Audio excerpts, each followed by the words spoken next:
कृष्णा। आज बहुत ही पवित्र तिथि है। श्री वराह द्वादशी, भगवान वराह देव के आविर्भाव या प्राकट्य जो भगवान का उसका दिवस है। और हम भगवान के वांग्मय स्वरूप श्रीमद् भागवतम के अंतर्गत आज श्रवण करेंगे। सप्तम स्कंद और पंचदश जो 15वां जो अध्याय है, और उसके अंतर्गत 14 नंबर 14वें श्लोक से आज हम प्रारंभ करने जा रहे हैं। ओम नमो भगवते वासुदेवाय। ओम नमो भगवते वासुदेवाय। ओम नमो भगवते वासुदेवाय।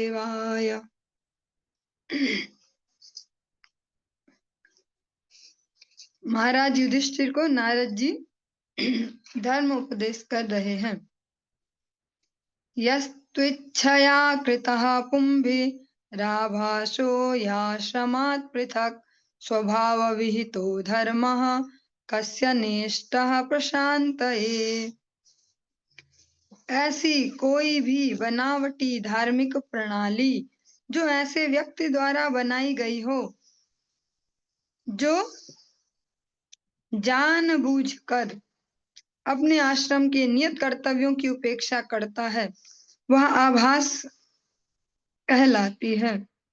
किंतु यदि कोई अपने किसी आश्रम विशेष या वर्ण के अनुसार अपने नियत कर्तव्य करता है, तो फिर वे समस्त भौतिक क्लेशों को भगाने हेतु पर्याप्त क्यों नहीं है। ऐसे अनेक भी मनुष्य इस जगत में हैं, और अब तो इनकी संख्या बढ़ती ही जा रही है, जो अपने वर्ण और अपने आश्रम के यथोचित कार्यों को नहीं करते, उन नियत कर्तव्यों की उपेक्षा करते हैं और कुछ ऐसे सो कॉल्ड धार्मिक प्रणालियां डेवलप कर लेते हैं। उनको फिर कहा गया आभास, झूठी समानता का मंद प्रतिबिंब, जो केवल दिखता है ऐसे धर्म जैसा।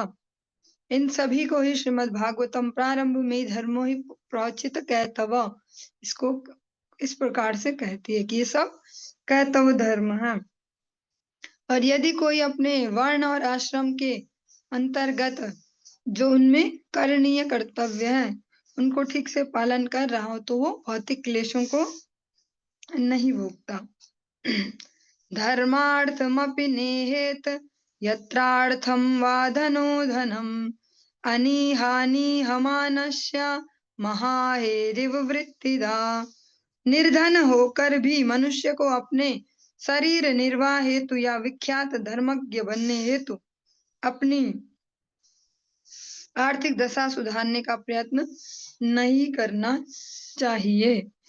जिस प्रकार एक अजगर एक ही स्थान पर पड़ा रहकर तथा अपनी जीविका हेतु कोई प्रयास कोई चेष्टा न करते हुए भी शरीर निर्वाह हेतु भोजन प्राप्त कर लेता है, उसी प्रकार निष्काम व्यक्ति बिना किसी चेष्टा के अपनी जीविका कमा लेता है। ये थोड़ा सा सुनने में अजीब सा लग सकता है अगर समझ में आया हो तो, क्योंकि शब्द ऐसे कि पहली बार जो श्रवण करेंगे समझ में आना थोड़ा मुश्किल है। कि हमें अधिक परिश्रम नहीं करना चाहिए अपनी जो आर्थिक दशा उसको सुधारने के लिए। एग्जाम्पल अजगर का दिया कि उसको भी मिल ही जाता है जो भी चाहिए। इसमें हम ये समझ पाएंगे, या मना नहीं किया जा रहा कि आप बस भगवान भरोसे ऐसे बैठे, भगवान लाला के मुंह में डाल देंगे, ऐसा तो नहीं है। ये भी शास्त्र वचन ही है कि उद्यमेन ही सिद्ध्यन्ति कार्याणि न मनोरथे नई सुप्तस्य सिंहस्सा प्रविशन्ति मुखे मृगा। उद्यम से ही सभी कार्य सफल होते हैं, और सोए शेर के मुंह में कोई हिरन स्वयं नहीं जाता।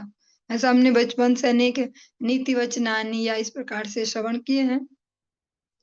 यहाँ पर जो कहा जा रहा है वो बहुत हायर स्टैंडर्ड का है।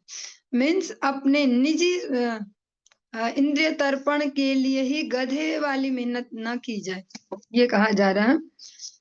जब हम भगवद कार्यों में अपनी पोटेंशियल डालेंगे, परिश्रम करेंगे और भगवान पर आश्रित रहकर अत्यधिक परिश्रम से बचा जाए, अत्यधिक जो हमने कुछ 1-2 दिन पहले की कक्षा में भी श्रवण किया, जब प्रहलाद महाराज जी वो एक अवधूत जैसे साधु से कुछ वार्तालाप कर रहे थे।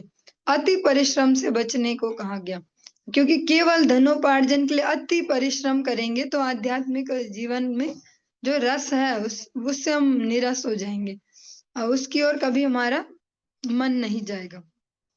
अत्यधिक जो परिश्रम है, अनावश्यक शब्द महत्वपूर्ण है। जो अनावश्यक परिश्रम है उससे बचने को कहा गया।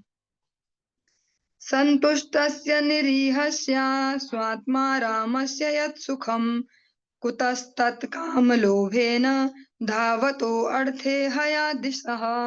जो आत्मतुष्ट है और अपने कर्मों को प्रत्येक हृदय में निवास करने वाले पूर्ण पुरुषोत्तम भगवान से जोड़ता है, वह अपनी जीविका हेतु चेष्टा किए बिना दिव्य सुख भोगता है।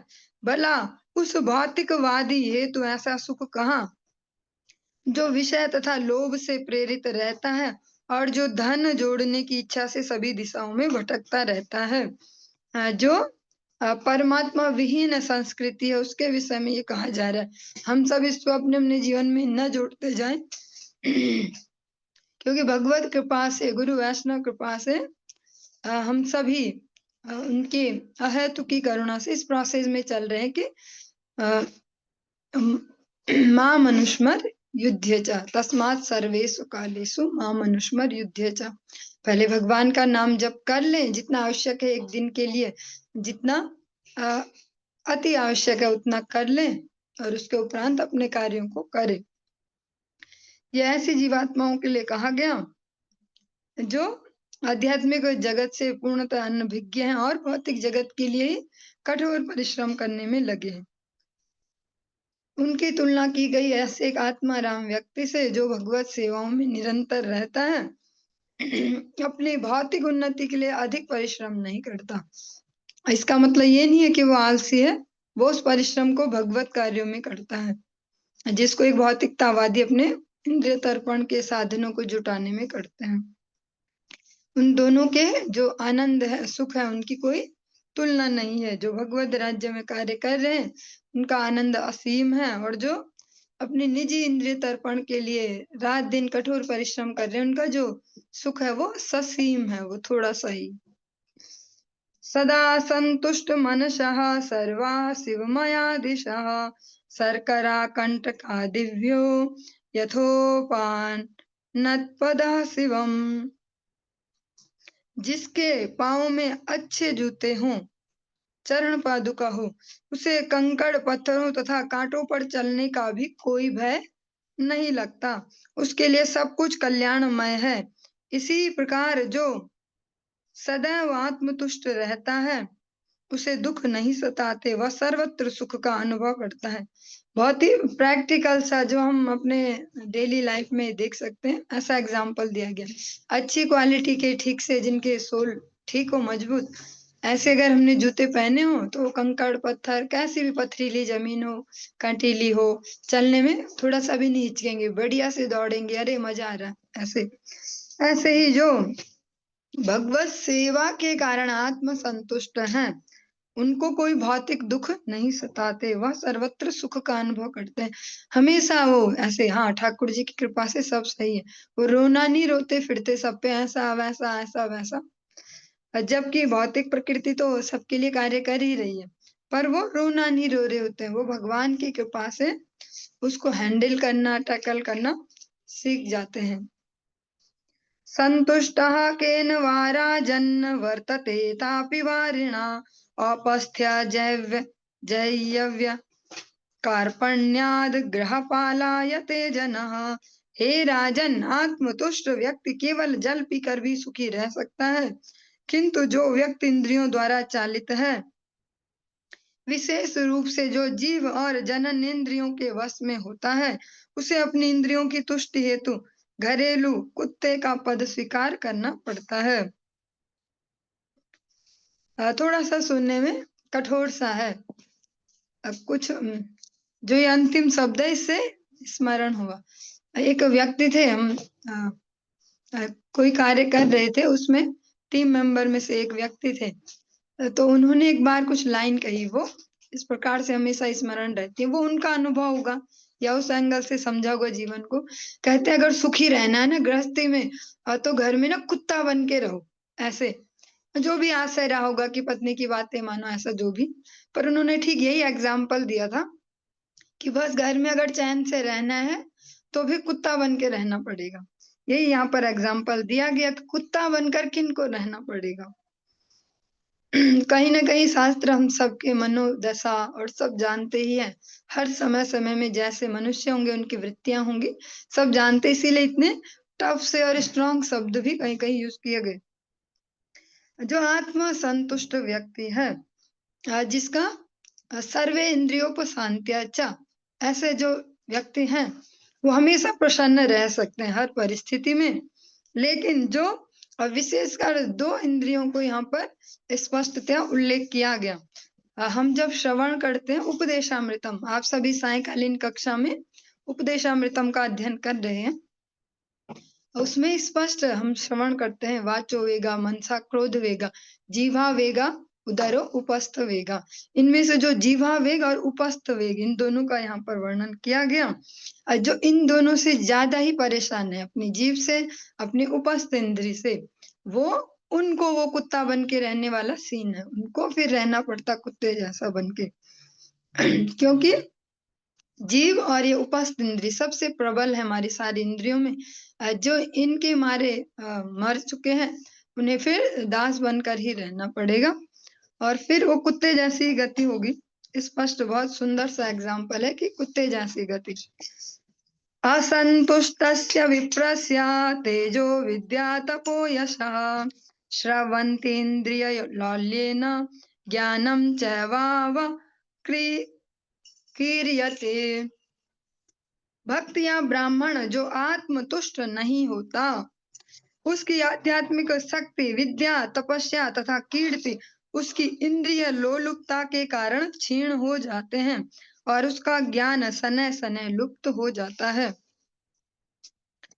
जो आत्मतुष्ट नहीं है, चाहे वो कोई भक्त ही क्यों ना हो, जो भक्ति राज्य में प्रयास कर रहे हैं, कोई ब्राह्मण वर्ण से या इस वर्ग से क्यों ना आते हों, उनका जो तेज है, जो आध्यात्मिक शक्ति है, विद्या है, तपस्या और कीर्ति, अगर वो इन इंद्रियों के दास हैं, गोदास अगर वो हैं, तो ये तेज क्षीण हो जाता और सने सने धीरे धीरे जो ज्ञान है वो भी लुप्त हो जाता है।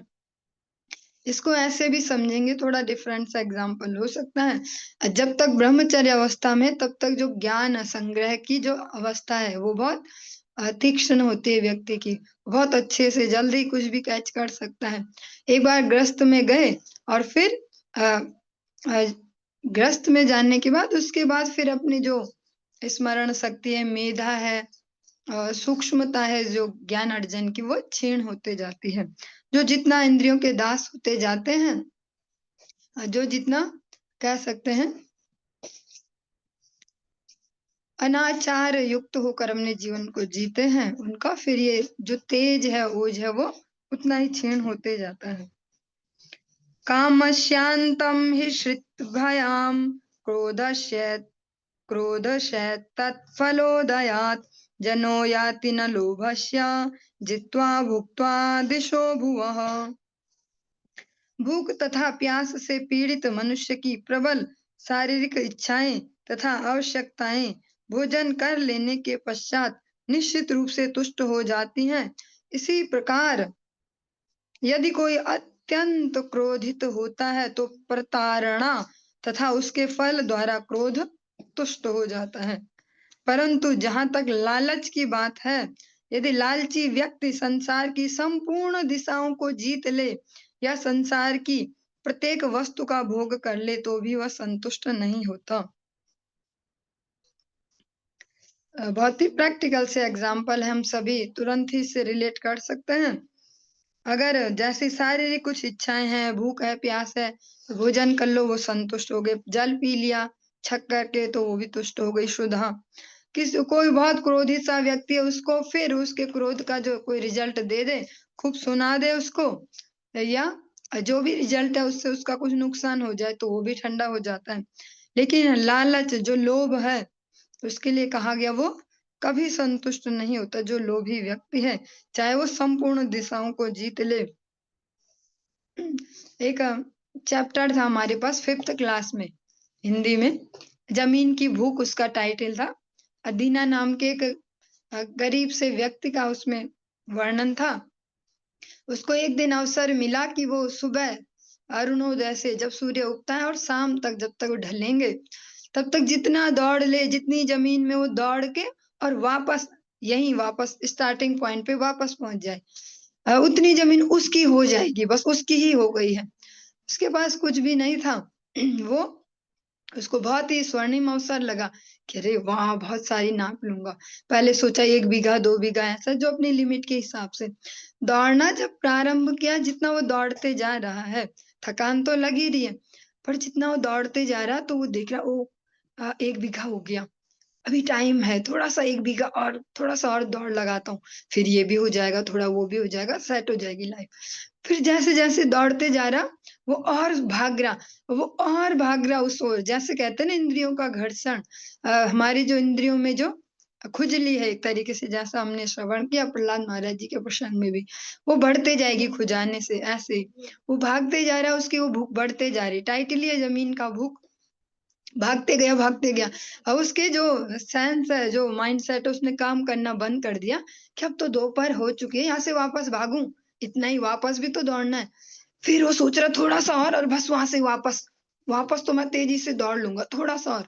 सब करते करते करते करते काफी उसने नाप ली और देखा शाम होने वाली। अब वापस दौड़ता हूँ, इतनी मेरी हो जाएगी जमीन। वापस दौड़ता दौड़ता, पर उसकी जो हालत तो बहुत खराब हो चुकी थी, बिना खाए पिए। और जो एक ही दिन में इतना अगर प्रेशर डालेंगे, तो हार्ट भी तो इतना काम नहीं करेगा, बीपी भी बढ़ जाएगा, सब श्वसन प्रणाली सब प्रभावित हो जाएगी। दौड़ते दौड़ते दौड़ते बस वो जो शाम वाला जो सीन है, वो टाइमिंग वो आ गई, फिनिश लाइन पे वो पहुंच भी गया। ऐसे जैसे कबड्डी में करते ना, ऐसे हाथ मारते हैं, फिनिश लाइन पे बेचारा हाथ भी मारता है, गिर पड़ता है, खून की उल्टी करता है और वहीं पर ही शरीर छूट जाता है, प्राण चले गए। ऐसे ही यही प्रैक्टिकल जीवों की गति है। यही कहा गया कि जो लोभी मनुष्य, उसका कोई उपाय नहीं है। बाकियों का थोड़ा बहुत कुछ हो भी जाए इधर उधर, लोभी मनुष्य जितना जीत ले, जितना भोग कर ले, वो कभी तुष्ट नहीं होगा। और उसका भी एकमात्र उपाय है कि जिसमें भी उसका लोभ है, उसको भगवान को सरेंडर कर दे। ये फिर उसका जीवन इससे सफल हो जाएगा। वो लोभ ही उसके काम आ जाएगा फिर, कि लोभ से जमा करे करे ठाकुर जी को दे दे, लोभ से जमा करे करे ठाकुर जी को दे दे, ठाकुर जी की सेवा का लोभी हो जाए कि ये भी करना है, ये भी करना है, ऐसे तब तो मंगल है। पंडिता बहवो राजन् बहुज्ञाः संशयच्छिदः सदसस्पतयो अप्येके असंतोषात् पतन्त्यधः।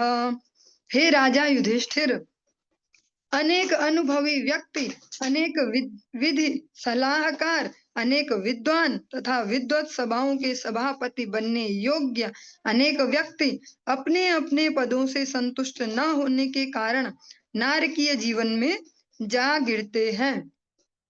अगर आध्यात्मिक जो जीवन है वो नहीं है हमारे पास, केवल भौतिक जीवन में ही है हम, जैसा कि अभी कह सकते हैं संपूर्ण मानव जाति का यही हाल है।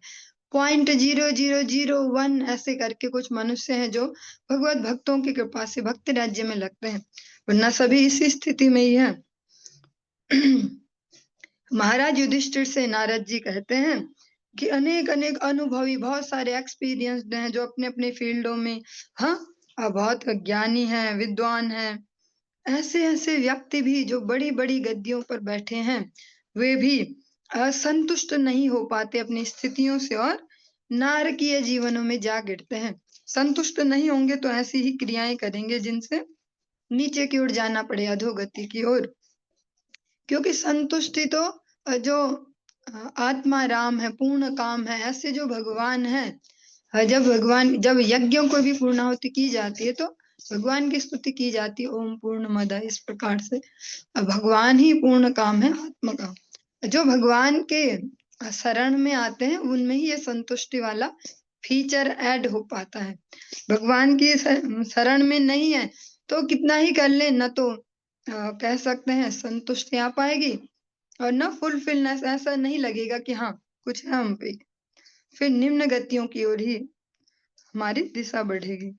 असंकल्पा जयेत कामम क्रोधम काम विवर्जनात् अर्थानर्थे क्षया लोभम भयम तत्त्वावमर्शनात्।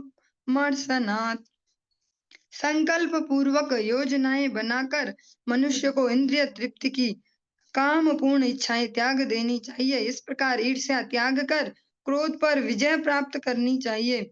धन संग्रह के दोषों पर विचार विमर्श करके लोभ का परित्याग करना चाहिए और सत्य की विवेचना करके भय का त्याग करना चाहिए। जो भी हमारे कह सकते कमियां हैं, जो जीवात्माओं में जो कमियां हैं उनका वर्णन किया गया। संकल्प पूर्वक योजनाएं बनाकर इंद्रिय तृप्ति की काम पूर्ण इच्छाएं त्याग देनी चाहिए। दृढ़ संकल्पवान होकर जो इंद्रिय तर्पण की जो इच्छाएं हैं उनका त्याग करें, उनको रेगुलेट करेंगे, फिर धीरे धीरे प्रयत्नशील रहेंगे भगवत कृपा से, भगवत भक्तों की कृपा से तो इन पर विजय भी प्राप्त कर पाएंगे। और ईर्ष्या अगर छोड़ देंगे, जलन करना दूसरे से, मात्सर्य भाव छोड़ देंगे तो क्रोध को भी कंट्रोल कर पाएंगे। ये बहुत सूक्ष्म सा विचार है। अत्यधिक क्रोधित व्यक्ति ईर्ष्या से कहीं ना कहीं ग्रसित होता है तो वो फिर उसके क्रोध को बढ़ा रहा होता है। एक क्रोध वो होता है जो कोई शिक्षक करते हैं, वो अलग है, उसको इस कैटेगरी में नहीं रखेंगे कि हम वहां भी फिट कर दें इसको कि मतलब ये ईर्ष्या करते हैं इतने सारे लोगों से इसलिए क्रोध करते हैं। एक शिक्षक का, एक प्रशिक्षक का क्रोध अलग है। लेकिन जो सामान्य जनों में, तो जो अत्यधिक क्रोधित जन है कहीं ना कहीं ईर्ष्या से ग्रसित है। धन संग्रह और अनावश्यक धन से जो विपत्तियां आती हैं उनका विचार करके जो लोभ है उसका परित्याग करना चाहिए और सत्य की विवेचना करके भय मुक्त हो सकते हैं। भय मुक्त होने के लिए कौन सा सत्य चाहिए? भय क्या है कि जो हमारे पास है वो चला ना जाए, भविष्य में हमारा क्या होने वाला, ये भय। और जब वास्तविक सत्य की विवेचना करेंगे, और वास्तविक सत्य कौन है? भगवान पूर्ण पुरुषोत्तम भगवान श्री कृष्ण प्रथम श्लोक में जो भागवत जी के महात्म्य में हम श्रवण करते हैं, सत्यम परम धीमहि, ऐसा श्रवण करते हैं। और 10वें स्कंद में भगवान की जो लीलाएं प्रसंग सुनेंगे, देवकी जी के, यशोदेव जी के समक्ष जब भगवान प्रकट होने ही वाले हैं तो देवगण वहां उपस्थित होकर भगवान की जो स्तुतियां करते हैं उसमें अनेकों बार सत्य सत्य कहकर भगवान को ऐसे संबोधित करते हैं। तो जो वास्तविक सत्य है उनकी विवेचना करेंगे कि अरे भगवान है ना, भगवान ने बोला तो है योगक्षेमम वहाम्यहम् हमें भक्ता प्रणश्यति। हाँ, भगवान ने ऐसे आश्वासन दिए। जब इसको बारंबार बारंबार रिपीटेडली इसको अपने माइंड में भेजेंगे मैसेज, तब है मुक्त हो पाएंगे। अनविक्षिक्या शोकमोह दम्भं महदुपासया योगान्तरायान मौनेन हिंसां कामाद्य निहय। आध्यात्मिक ज्ञान के विवेचन से शोक तथा मोह पर विजय प्राप्त की जा सकती है। महान भक्त की सेवा करके अहंकार रहित बना जा सकता है। मौन रहकर योग मार्ग के अवरोधों से बचा जा सकता है और इंद्रिय तृप्ति को रोक देने से ही ईर्ष्या पर विजय पाई जा सकती है। ये बहुत ही कह सकते हैं हमारे लिए पालनीय, ग्रहणीय, हमारी जो प्रतिदिन का जो जीवन है उसमें पालनीय ये सब्जेक्ट है। आध्यात्मिक ज्ञान के विवेचन से शोक तथा मोह, शोक क्या है? और कुछ हमें जो प्रिय है वो चला जाए तो शोक उत्पन्न होता है, और कुछ हमें जो प्रिय लगता है उससे जो हमारी अटैचमेंट है वही मोह है कि ये चला ना जाए, बस हाँ पकड़ में ही रहे, हमारे कंट्रोल में रहे। ये दोनों को विजय प्राप्त कर सकते हैं आध्यात्मिक ज्ञान के विवेचन से, आध्यात्मिक शिक्षा से। जब समझेंगे कि परिवर्तनशील ये संसार है, कुछ भी परमानेंट नहीं है, भगवान स्पष्ट कह रहे हैं अशाश्वतो, और एक अन्य जगह कहते हैं अनित्यम। तो जब यहाँ हर सेकंड ये चेंजेबल है, परिवर्तनशील ये जगत है, तो कुछ भी परमानेंट नहीं है, तो शोक और मोह से फिर थोड़ा विजय प्राप्त कर पाएंगे, मुक्ति पा पाएंगे कि कोई भी हमेशा नहीं रहेगा, न कोई व्यक्ति, न कोई वस्तु, न कोई परिस्थिति। कोई परिस्थिति या जीवन का कुछ टाइम होता है, हमें लगेगा ये सबसे बढ़िया वाला है। जैसा याद किया जाता है सामान्य मनुष्यों में भी, वो वाला टाइम बहुत बढ़िया था, बचपन बहुत बढ़िया था या जो भी। लेकिन nothing is permanent in this world, ये हमेशा ध्यान रखना पड़ेगा। चाहे वो व्यक्ति है, वस्तु है, परिस्थिति, इनको ये कहना आसान है पर प्रैक्टिस करना थोड़ा मुश्किल है। पर फिर भी अगर अभ्यास करते जाएंगे तो इजी होते जाएंगे जीवन में। जो एक दूसरे से संबंधों में अटैचमेंट है वो भी आसक्ति लेवल पर थोड़ी ढीली हो पाएगी। और आसक्ति से तो क्रोध और ये सब मोह उत्पन्न होता है। जब ये आसक्ति की रज्जु ढीली होंगी तो फिर शोक और मोह भी कम होते जाएंगे। और जो महत जन है भगवान के, जो सेवक जन है, जो वास्तविक सेवक है भगवान के, वास्तविक जन है, ऐसे शुद्ध भक्तों की, गुरुवर की, उनकी सेवा करने से हम अहंकार को विजय कर सकते हैं। क्योंकि अगर हम महत जनों की सेवा न करें और भगवत राज्य में भी क्यों ना अग्रसर हो रहे हो, तो हमारा अहंकार ही बढ़ेगा। क्योंकि मम माया दुरत्यया, भगवान के राज्य में जो आगे बढ़ने लगता है, फ्री में उसको यश मिलने लगता है, स्त्री पुरुष अटेंशन, हाँ ये सब कुछ, पद प्रतिष्ठा, धन, सब बढ़ने लगेगा। क्योंकि जो भी भगवान की ओर बढ़ेंगे, तो जो भगवान माया है, भगवान की शक्ति है, वो उनकी सेवा में लग जाएंगी। जयति तेदिकम जन्मना ब्रज शयत इंदिरा सस्वदत्र ही। हे भगवान, आपके आने से ब्रज गोपियां कहते हैं यहाँ लक्ष्मी देवी यत्र तत्र लोटपोट खा रही है। ऐसे जो श्री भगवान है, श्री युक्त जो भगवान है, उनकी ओर जब कोई बढ़ने का प्रयास करता है तो ये सब कुछ फ्री में उसके पीछे दौड़ता है। उसको इनके लिए चेष्टा नहीं करनी पड़ती। प्रतिष्ठा के लिए, धन के लिए, स्त्री पुरुष अटेंशन के लिए, ये सब कुछ भर भर के फ्री में मिलने लगता है। पर इसको पचाना इतना ही मुश्किल है। जो पचा न पाए तो उसकी सामान्य मनुष्य से भी ज्यादा दुर्गति हो जाती है। सामान्य मनुष्यों की उतनी दुर्गति नहीं होगी, जो इस राज्य में गलत तरीके से चल रहे हैं उनकी जितनी होगी। और इसका एक ही इलाज है, इस बीमारी का, बीमारी ही है बहुत बड़ी। इसका एक ही इलाज है, महत जनों की सेवा।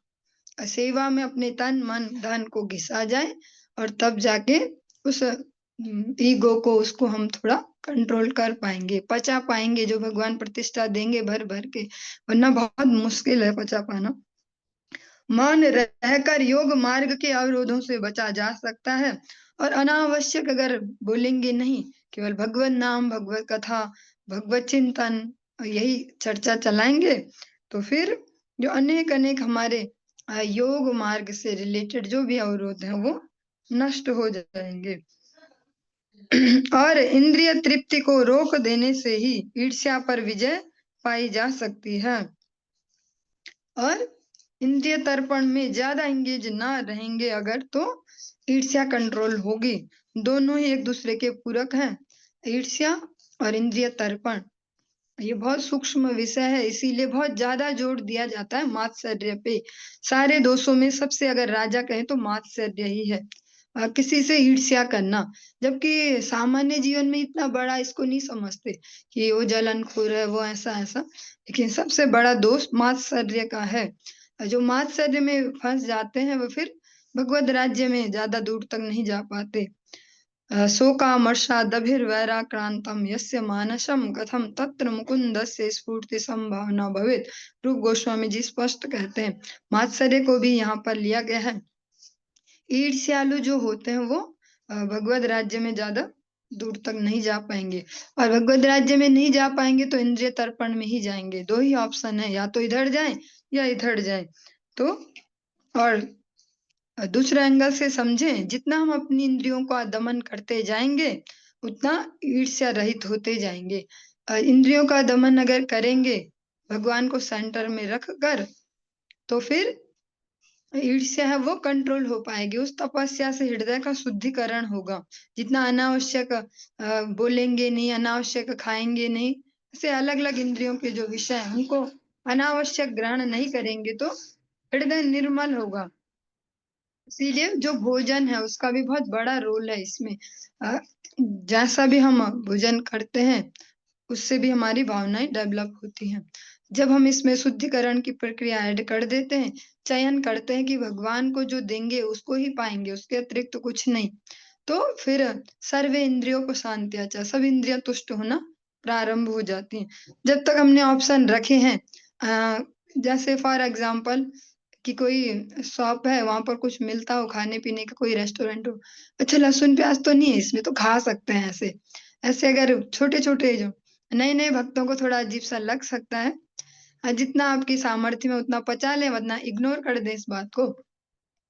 जितना हम अपनी जीभ को कंट्रोल में रखेंगे, अनावश्यक कुछ भी ना डालते जाएँ, केवल ऐसा ना समझ लें कि लहसुन प्याज़ ना खाना ही भक्ति है, क्योंकि शाकाहारी तो बकरी भी होती है और हिरन भी होता है। अनेक बार ये आप सभी ने उदाहरण सुना होगा, तो कोई बड़ी बात नहीं है वो। मुख्य है प्रसादहारी होना। भगवान को जो हम अर्पित करें उसको ही पाएँ, तब इंद्रिय जय हो पाएँगी। वरना सब चलते ही रहेगा, दिख भी रहे हम भक्तों जैसे, पर अपने आप में ही असंतुष्ट रहेंगे।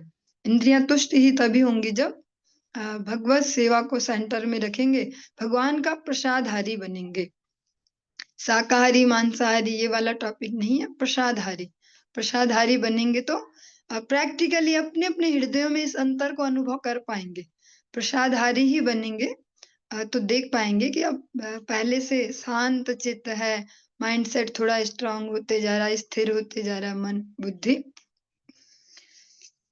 फिर जो दुःख हैं तो उनको भी फ़ील करने की वो भी तो कैपेसिटी चेंज होगी ना। जो अभी सामान्य जनों को दुःख लगते हैं, जो थोड़ा उनसे ऊपर लेवल पर है भक्ति राज्य में, उनको वो सोचते हैं ये तो आते-जाते ही रहते हैं। कृपया भूतजं दुःखं दैवं जह्यात् समाधिना आत्मजं योगवीर्येण निद्रां सत्त्वा निषेवया। मनुष्य को चाहिए कि अन्य जीवों के कारण होने वाले दुखों का प्रतिकार अपने आचरण, सदाचार तथा ईर्ष्या से रहित होकर करे। भाग्य द्वारा प्रदत्त कष्टों का सामना समाधि में ध्यान करके करे और शरीर तथा मन से उत्पन्न दुखों का प्रतिकार हठ योग, प्राणायाम आदि के अभ्यास के द्वारा करे।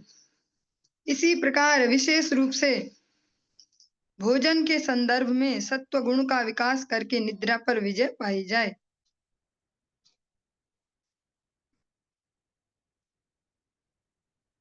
अन्य जीवों के कारण होने वाले दुख, जो अन्यों से हमें कष्ट मिलते हैं, उनको हम अपने सदाचार और ईर्ष्या रहित होने से हैंडल कर पाएँगे।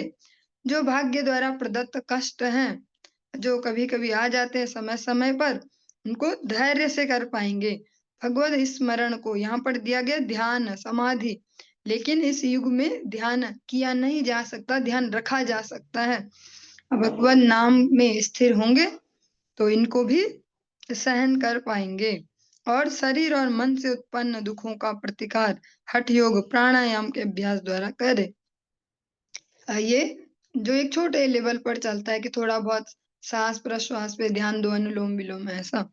शरीर का जो दुःख है उनको इससे हटा सकते हैं और विशेषकर जो निद्रा है जिसमें हमारे हर दिन का बहुत बड़ा समय जाता है, उसको भोजन की जो गुणवत्ता है, उससे हम कंट्रोल कर सकते हैं। जिस प्रकार का प्रसाद हम सेवन करते हैं, उससे ही हमारी जो नींद है, जो रेस्ट है शरीर का, वो रिलेट करता है। गरिष्ठ भोजन करेंगे तो शरीर देर में उसको पचा पाएगा, तो फिर उतना ज़्यादा टाइम लेगा। उतना कह सकते हैं फिर जो अ, हरि बोल। गरिष्ठ भोजन करने से पचाने में देर लगेगी तो फिर जल्दी उठ भी नहीं पाएँगे ना। शरीर जल्दी से फिट नहीं होगा, उतनी फुर्ती से या वो फ्रेश सा महसूस नहीं करेगा। तो भोजन की जो क्वालिटी है, उससे हम अपनी निद्रा को कंट्रोल कर सकते हैं। रजस्तमश्च सत्त्वेन सत्त्वं चोपशमेन च एतत् सर्वं गुरौ भक्त्या पुरुषो यज्ञसाधयेत्। मनुष्य को सत्व गुण विकसित करके रजोगुण तथा तमोगुण को जीतना चाहिए और तब शुद्ध सत्व के पद पर उठकर सत्व गुण से विरक्त हो लेना चाहिए। यदि कोई श्रद्धा तथा भक्ति पूर्वक गुरु की सेवा में लगा रहे तो सब कुछ स्वतः हो सकता है। इस प्रकार प्रकृति के गुणों के प्रभाव पर विजय पाई जा सकती है। एतत् सर्वं गुरौ भक्त्या स्पष्ट कहा गया। ऐसा नहीं है कि व्याख्या में अपने विचार डाल दिए गए हों, ये शब्दार्थ है अभी। जो पहले तो सलाह दी गई कि सत्व गुण को डेवलप करें, फिर रजो तमो को कंट्रोल कर पाएंगे।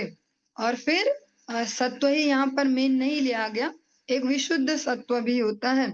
जब वो डेवलप होगा हमारे जीवन में तो सत्व गुण से भी ऊपर उठ पाएंगे। और इसके लिए एकमात्र अगर कहें पावरफुल जो उपाय है गुरु सेवा। गुरु के प्रति जो हमारा कह सकते हैं पदाश्रय कितना स्ट्रांग है, उससे ये सब रिलेट करता है।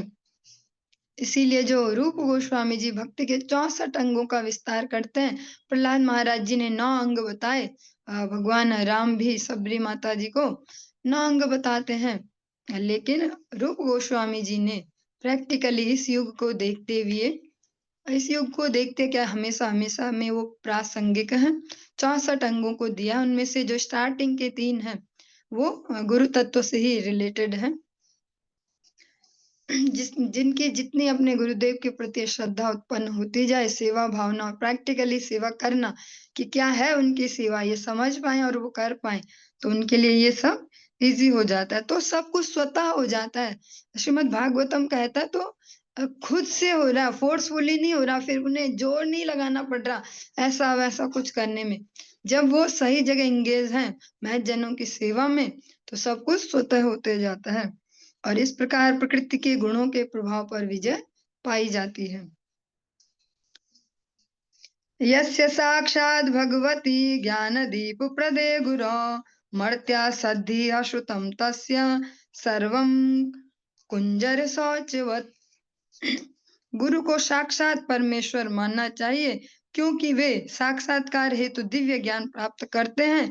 फल स्वरूप जो यह भौतिक धारणा रखता है कि गुरु सामान्य मनुष्य होता है, उसके लिए हर वस्तु निराशाजनक रहती है। उसका प्रकाश, उसका वैदिक अध्ययन ज्ञान हाथी के स्नान की तरह होता है। लेकिन स्पष्ट इसमें बता रहे हैं कि गुरु को परमेश्वर मानना चाहिए, पर दोनों एंगल से इसको हमें देखना पड़ेगा। कितनी सूक्ष्मता है, कितनी सूक्ष्म सी एक लाइन है, वो समझनी होगी। भागवतम में ही उद्धव जी को भगवान स्वयं भी कहेंगे अपने मुख से, अभी श्रवण करेंगे 10वें स्कंध में। आचार्य माम विजानीयान, भगवान इस प्रकार से कहते हैं, न मर्त्य बुद्धि आसूया, यही कह रहे हैं भगवान भी, उनमें मर्त्य बुद्धि नहीं करनी, अपने जैसा नहीं समझना उन्हें हार्ड मांस का पुतला, और ये हमारे जैसे ही, ऐसी इनकी भी बुद्धि होगी, ऐसी इनकी इंद्रियां, इनका शरीर, ऐसा नहीं। और यहाँ पर स्पष्ट ही कहा गया साक्षात परमेश्वर मानना चाहिए, लेकिन परमेश्वर कैसा मानना वो समझना है।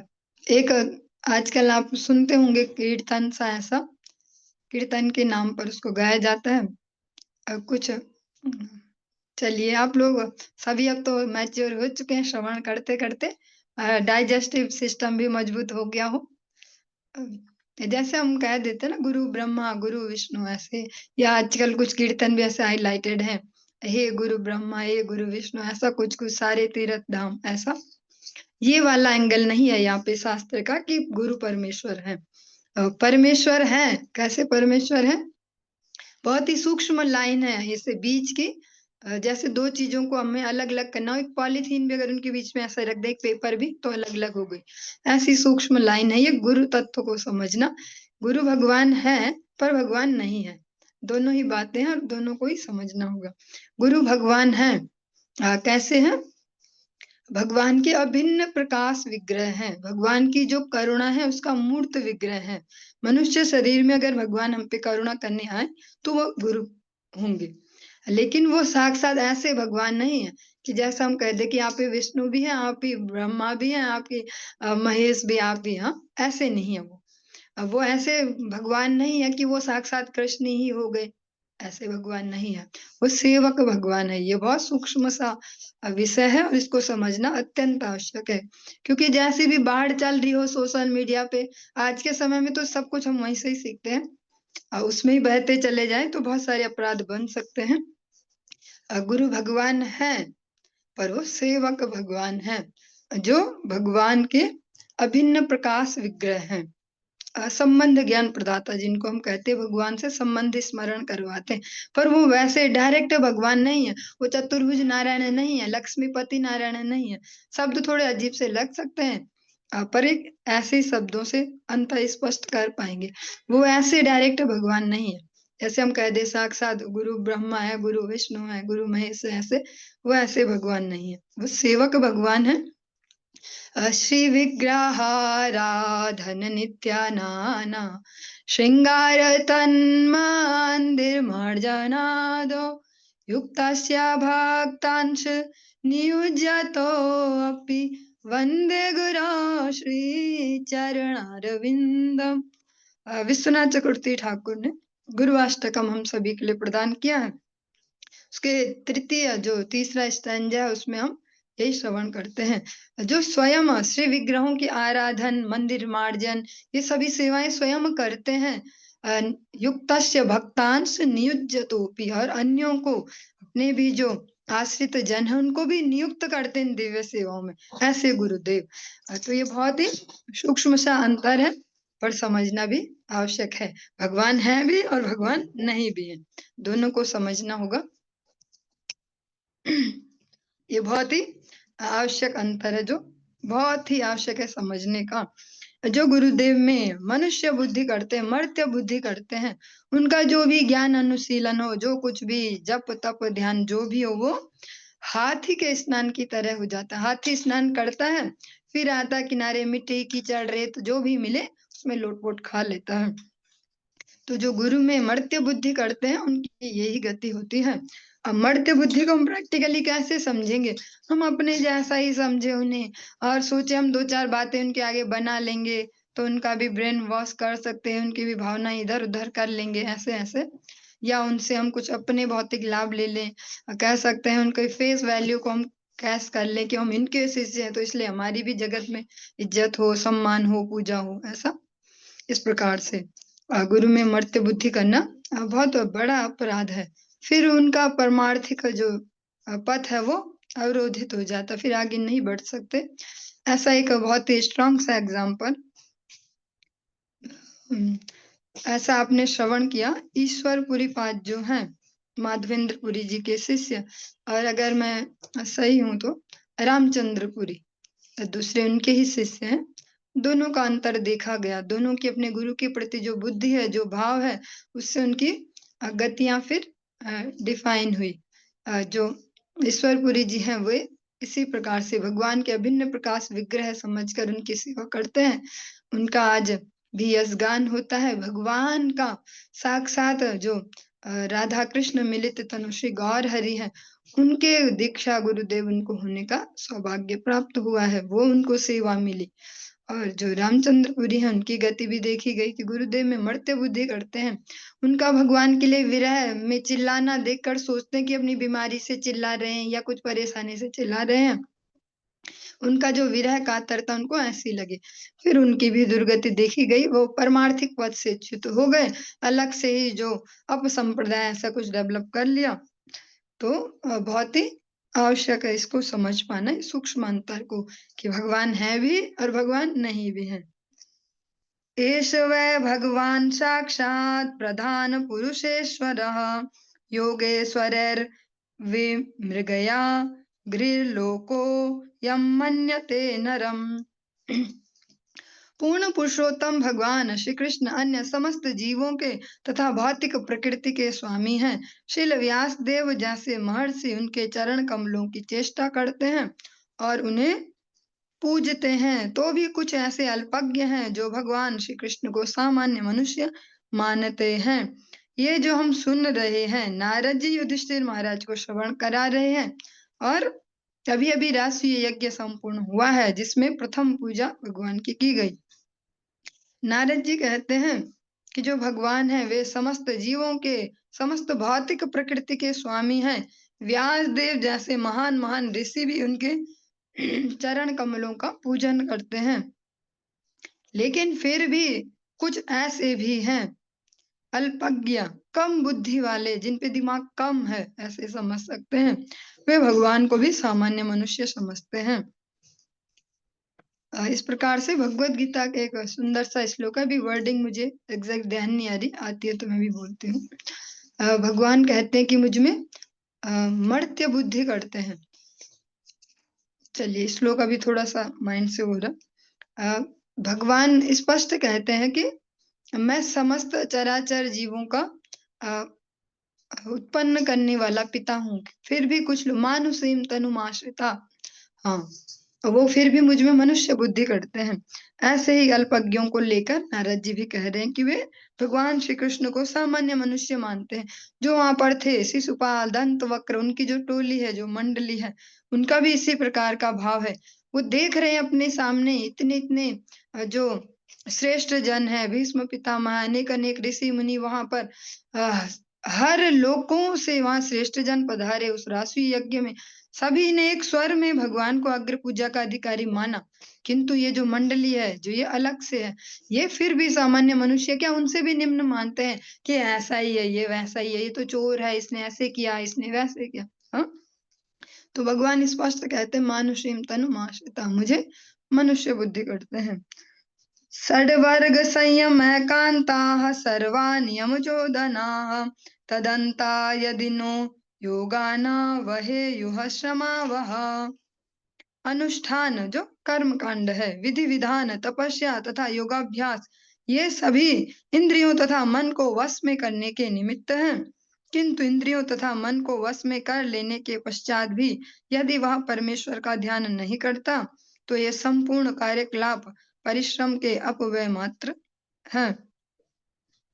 जो कुछ भी कर लिए जाए साधन, जितने भी प्रकार के हैं, अगर भगवान हमारे जीवन के केंद्र बिंदु में नहीं है, तो ये जो भी हम साधन करेंगे, तपस्या करें, जब करें, तब करें, कुछ भी करें, ये सब बेकार में, जो हमारी मेहनत बेकार गई, ऐसा ही समझा जाएगा। धन, समय और परिश्रम दोनों ही, तीनों ही व्यर्थ गए।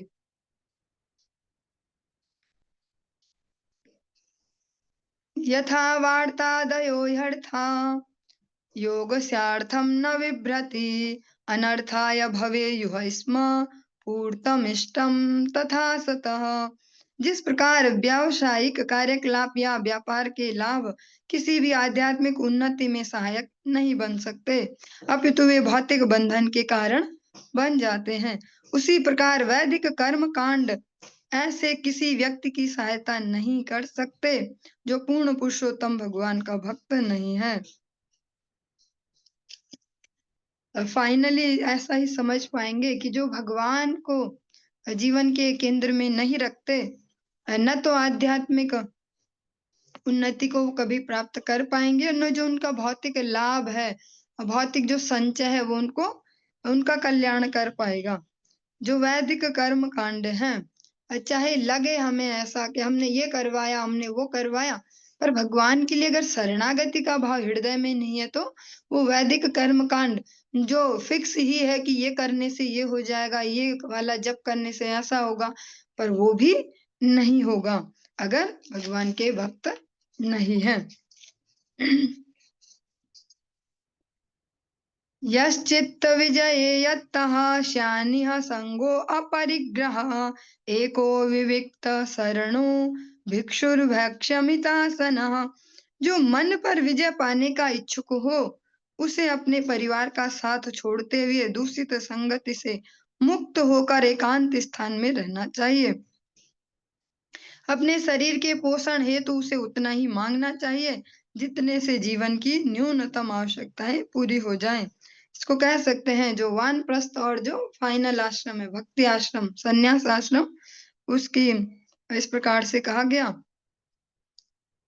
कि जिन्हें अगर मन को विजय करना हो तो उन्हें फिर अपने भौतिक संग से दूर रहना चाहिए, एकांत में वास करना चाहिए।